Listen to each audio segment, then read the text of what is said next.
Right. So. Okay, so I have many thoughts on the current Formula One season. I'm going to give you some of them. This is not structured at all. You know, the original plan was to make a video every couple of races. And then Australia happened, and Ferrari did Ferrari things. And I was frankly not ready to confront that reality. So I was like, I'll do it later. And then Ferrari did not stop doing Ferrari things. I know they're I assume they're trying. Loses in a new car. That can't be easy. It seems that some of the stuff that happened was strategy mistakes, for sure. And some of them were just Ferrari not having a good enough car. Of course, that's what happens as soon as I hard commit to a team to root for. Of course, it immediately all goes to shit. That's super fun for me. Huge shout out on that note to Ferrari's communication.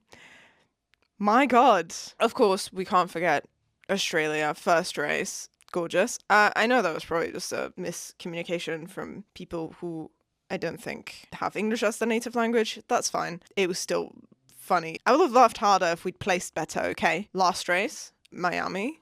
Honestly, I just want them to go to a communication workshop. It's hard to watch. It's a bit hard to watch. I can't lie. Oh my God.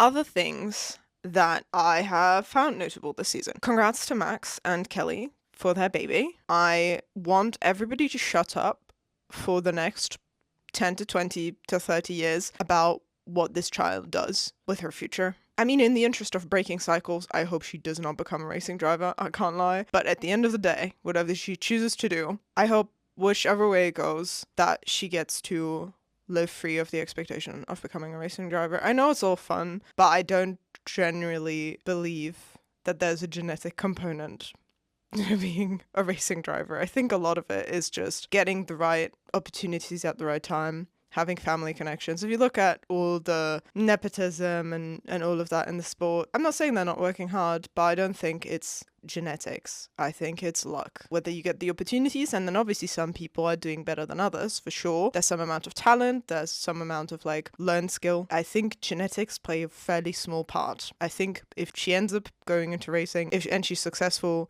that'll have less to do with the fact that Max Verstappen is a four-time world champion and that both her granddads were racing drivers as well. And it has everything to do with the fact that she would have a lot of people around her that know what tips to give her and how to support her and have the connections to even get into the sport and the money. Yeah, I hope we will shut up about it. That's all. I feel really bad for Liam Lawson for getting tossed around like a hot potato. That's a rude way to say it, but also that's kind of what it feels like. I'm glad Yuki got his seat in Red Bull. I think they should have just given it to him at the beginning of the season. I think they probably crushed two drivers' egos in the span of 3 months. It's not nice.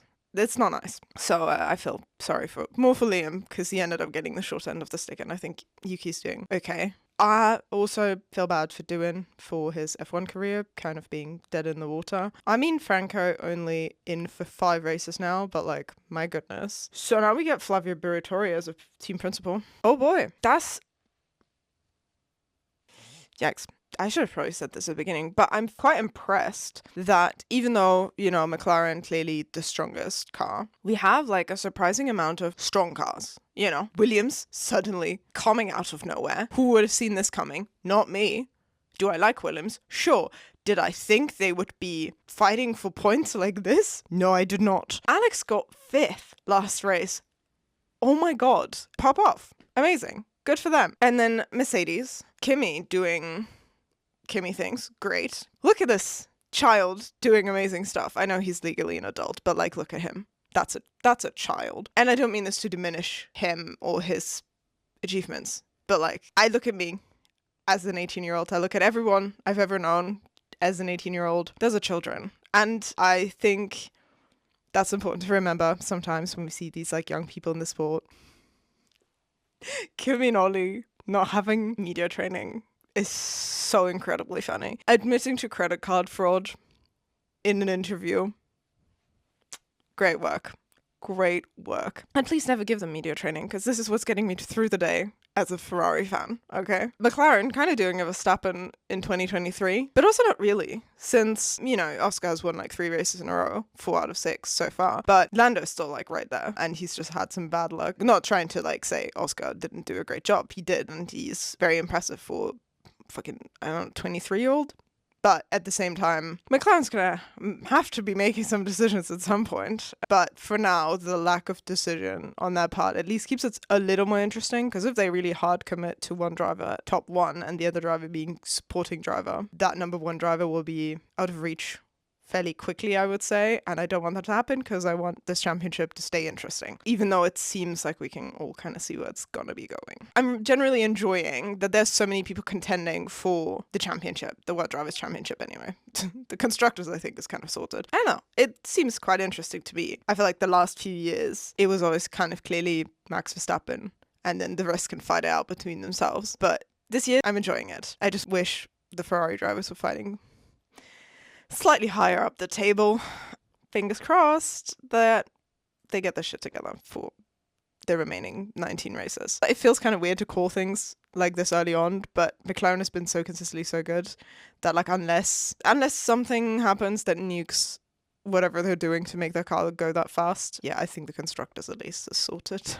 As we all know, I love Lego. So the Lego race made me so happy. It was so fun. Oh my god. It's not even because of the cars, but by the way, obviously what they've done creating those cars, I would love to sit in them. I'm not going to sit in a real Formula 1 car. I'm going to sit in a Lego Formula 1 car, you know? But also, all of them were talking about this race as having been so fun afterwards, and to see all of their different camera angles and them just like laughing. There was one video where you can just hear Lewis like cackling and giggling the whole way through. Like, it brings me so much joy to see them just having fun, like all of them, you know? Because I feel like in a race, at the end, some people are having fun, having a great time because they just won a race, and some people crashed out or did worse than they thought and are having a bad time. So to just see them all have like so much fun with each other as a group. I mean, obviously they were being a bit competitive about it, but like it brought me so much joy. And yeah, again, getting all of the different angles and everything was just really nice and fun. And all of the memes as well. Yuki handling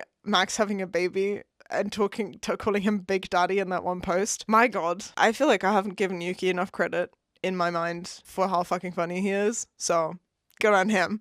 I hope he never stops because that shit was hilarious. I think I've overall been enjoying the socials content, but I think VCarb has been doing the most iconic stuff. Like, Sauber's also doing well. I haven't seen much from Aston Martin in general, but also, yeah, they're just having a bit of a rough time, aren't they? I feel really bad, but overall, I was saying to my friend, the world champions are just simply not having a good time this season so far. And like, they're world champions, so I only can feel so bad for them. But all 3 of them are just kind of struggling. Like Alonso, oh my god, he's just not been doing well. And then Lewis struggling with his car. Max, I mean, he won a race, so, but he's also not been very happy.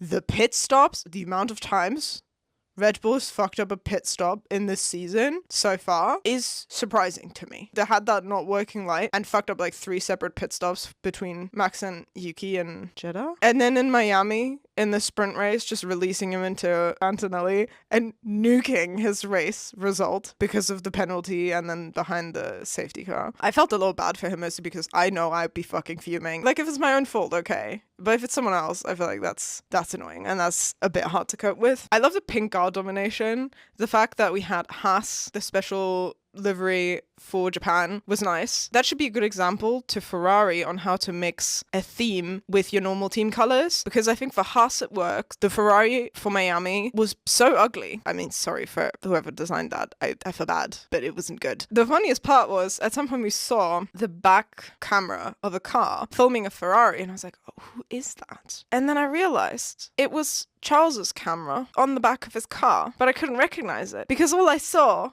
on the back of that car was blue and white. And that's not what I associate with Ferrari. Fucking toothpaste ass livery. Either stick with the red or do something fun. But that wasn't fun. That was half-assed. I still desperately want that blue Miami cap from last year. I really do. I love that color. But I could have made the car that blue. That would have been gorgeous. Oh my god. But they didn't. I think overall, this season has been certainly something. I think a lot of unexpected stuff. I'm excited to see what Antonelli does, because clearly he's good. I hope Ferrari gets their shit together. Yeah, I hope the title fight stays interesting. To come full circle, actually, I love all of the iconic quotes we're getting. Again, a lot of them are at the cost of my joy because the Ferrari ones and they're about them fucking up. But we've had some real bangers. I really loved Alex talking about being good. I'm perfect. I'm amazing. So far, I'm entertained. Let's say that. But please, Ferrari, get your shit together. I beg. Don't do this to me. That's what I've been thinking about the season so far. I hope you enjoyed my little summary. It wasn't really a summary, was it? This is completely useless if anyone hasn't actually watched those races. But yeah, I hope I will see you again soon and I wish us all some